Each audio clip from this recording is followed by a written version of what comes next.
Pozdrav svima, dobrodošli na moj kanal, dobrodošli u još jedan video. Evo, nakon puno truda i rada da snimim ovaj video, ovo je već drugi ili treći put da ga snimam, ali nema veze. Ako me pratite na Instagramu, onda znate cijelu proceduru koja se dogodila, ali danas krećemo svježe i krećemo pozitivno.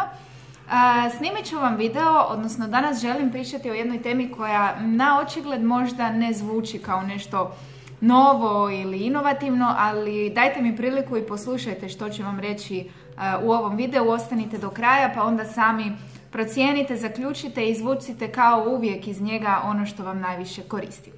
Ja ću vam danas pričati o predmetima koje sam ja koristila, a koji su meni pomogli u učenju za vrijeme najviše fakulteta, ali pomalo i srednje škole. Ukratko, dakle, ja ovdje sad ispred sebe imam brdo predmeta, brdo stvari, zato vam kažem da ostanete do kraja videa. Možda čujete za nešto što do sada niste koristili, možda počnete koristiti nešto što će vam kasnije olakšati učenje. U svakom slučaju nije na odmet poslušati.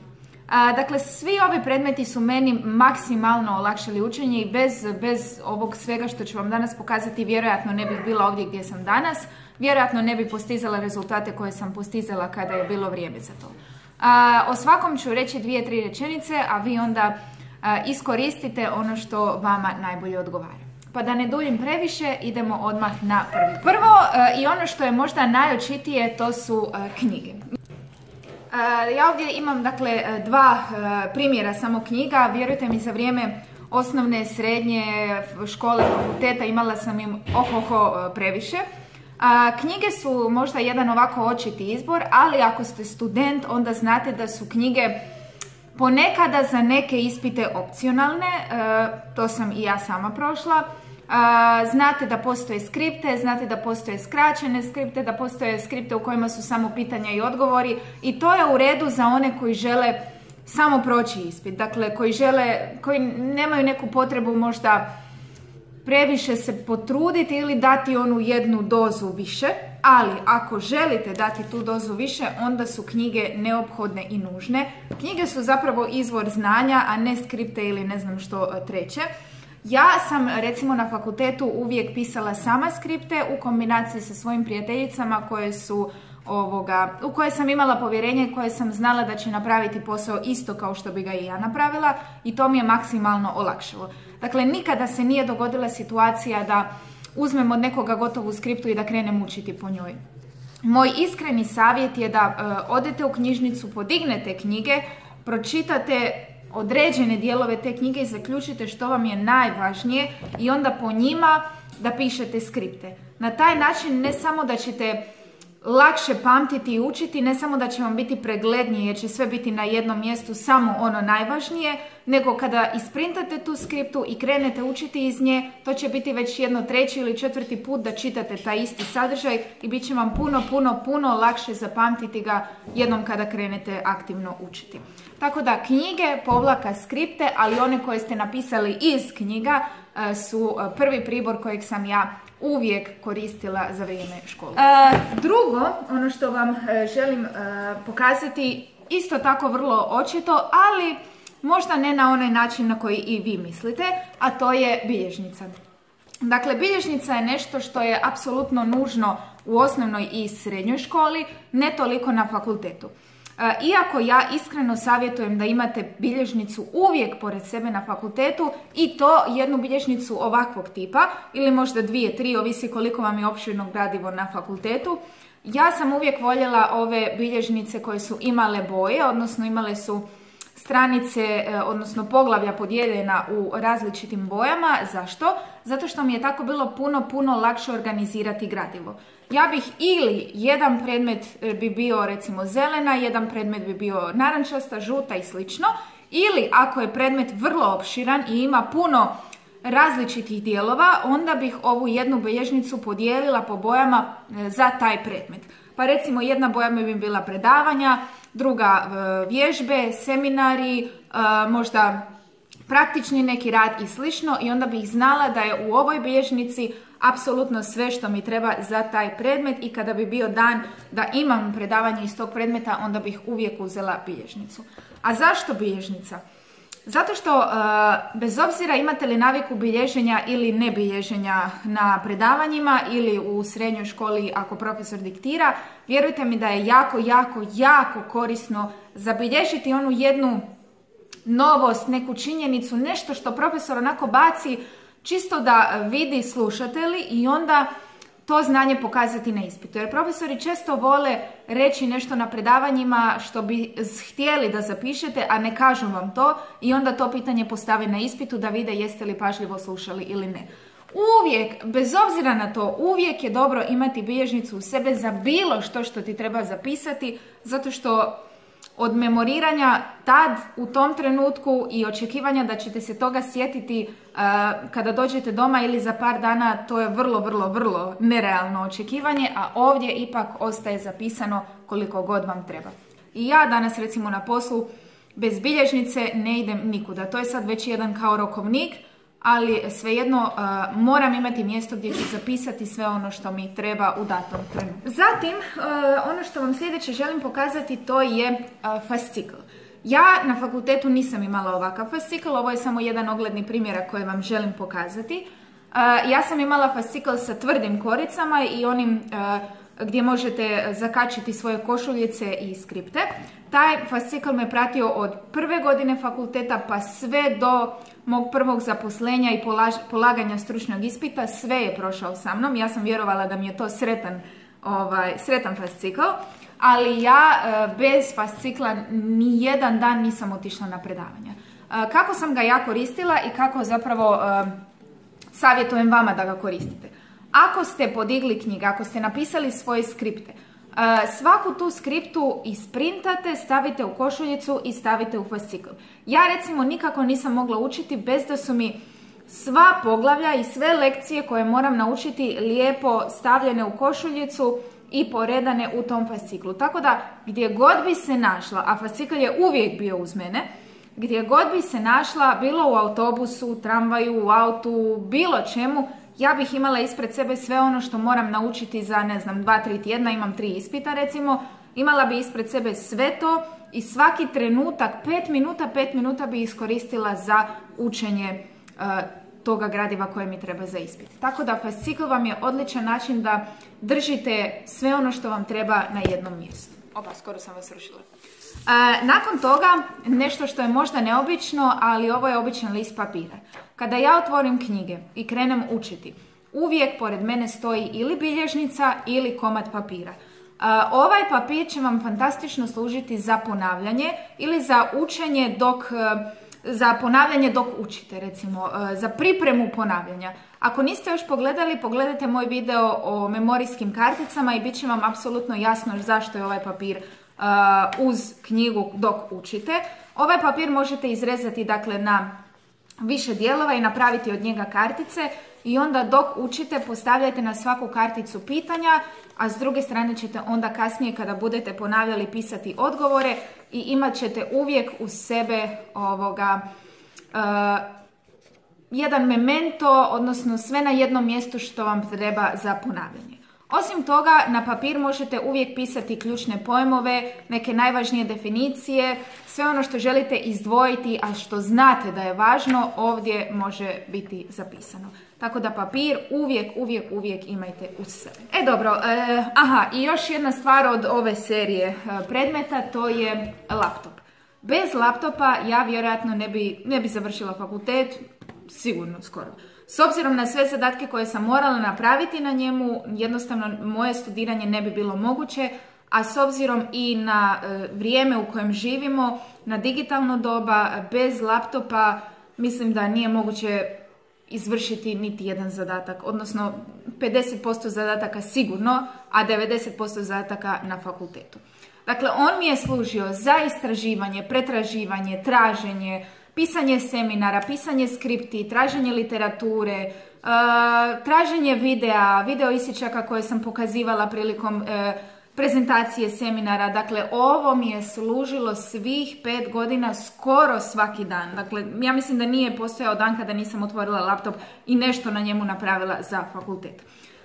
Prije, dok sam recimo bila, njega sam intenzivno počela koristiti u osnovnoj, na fakultetu, zato što u srednjoj školi, kada sam ja bila srednjoškolac, tada još digitalna tehnologija nije bila toliko razvijena i ja sam prvi put trebala laptop za jedan seminar, mislim da u 8. razredu, a niti u srednjoj ga nisam previše morala koristiti, ali zato na fakultetu, kada je došla ona eksplozija digitalne tehnologije, zato danas snimam vama video i kažem vam da bez ovoga teško da ćete moći ostvariti neke, mislim, moći ćete ostvariti rezultate, ali zbilja je potreban za izvršavanje svih zadataka koje profesori danas traže od vas.